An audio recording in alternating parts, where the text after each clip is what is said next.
হঠাৎ দেখা রবীন্দ্রনাথ ঠাকুরের লেখা একটি প্রিয় কবিতা। রেলগাড়ির কামরায় হঠাৎ দেখা, ভাবিনি সম্ভব হবে কোনোদিন। আগে ওকে বারবার দেখেছি লাল রঙের শাড়িতে ডালিম ফুলের মতো রাঙা।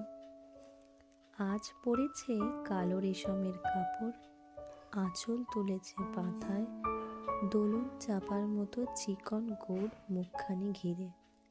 মনে হলো কালো রঙের একটা গভীর দূরত্ব ঘনিয়ে নিয়েছে নিজের চারদিকে, যে দূরত্ব সর্ষে ক্ষেতের শেষ সীমানায় শালবনের নীলাঞ্জন। থমকে গেল আমার সমস্ত মনটা। চেনা লোককে দেখলেন অচেনার গাম্ভীর্যে। হঠাৎ খবরের কাগজটা ফেলে দিয়ে আমাকে করলে নমস্কার। সমাজবিধির পথ গেল খুলে, আলাপ করলেন শুরু। কেমন আছো, কেমন চলছে সংসার ইত্যাদি। সে রইল জানালার বাইরের দিকে চেয়ে, যেন দিনের ছোঁয়াচো পার হওয়া চাহনিতে। দিলে অত্যন্ত ছোট দু একটা জবাব, কোনোটা বা দিলেই না। বুঝিয়ে দিলে হাতের অস্থিরতায় কেন এসব কথা। ইচ্ছে অনেক ভালো চুপ করে থাকা। আমি ছিলাম অন্য বেঞ্চিতে ওর সাথীদের সঙ্গে। একসময় আঙুল নেড়ে জানালে কাছে আসতে, মনে হলো কম সাহস নয়। বসলুম ওর এক বেঞ্চিতে। গাড়ির আওয়াজের আড়ালে বললে মৃদুস্বরে, কিছু মনে করো না। সময় নষ্ট করবার। আমাকে নামতে হবে পরের স্টেশনে, দূরে যাবে তুমি। তাই যে প্রশ্নটার জবাব এতকাল থেমে আছে, শুনবো তোমার মুখে। সত্য করে বলবে তো? আমি বললাম বলবো।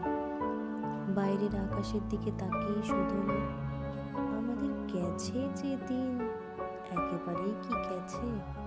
কিছুই কি নেই বাকি? একটুকু রইলেন চুপ করে, তারপর বললেন, রাতের সব তারাই আছে দিনের আলোর গভীরে। খটকা লাগলো, কি জানি বানিয়ে বললেন নাকি।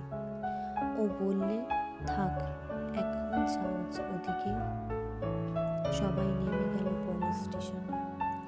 আমি চললাম একা।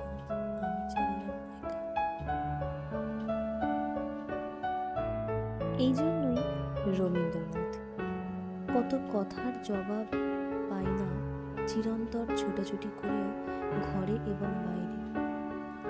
উনি মনের কথা বুঝে গেছেন, জেনে গেছেন মর্ম ব্যথা, হৃদয়াবৃত্তিকে প্রশ্রয় দিয়েছেন।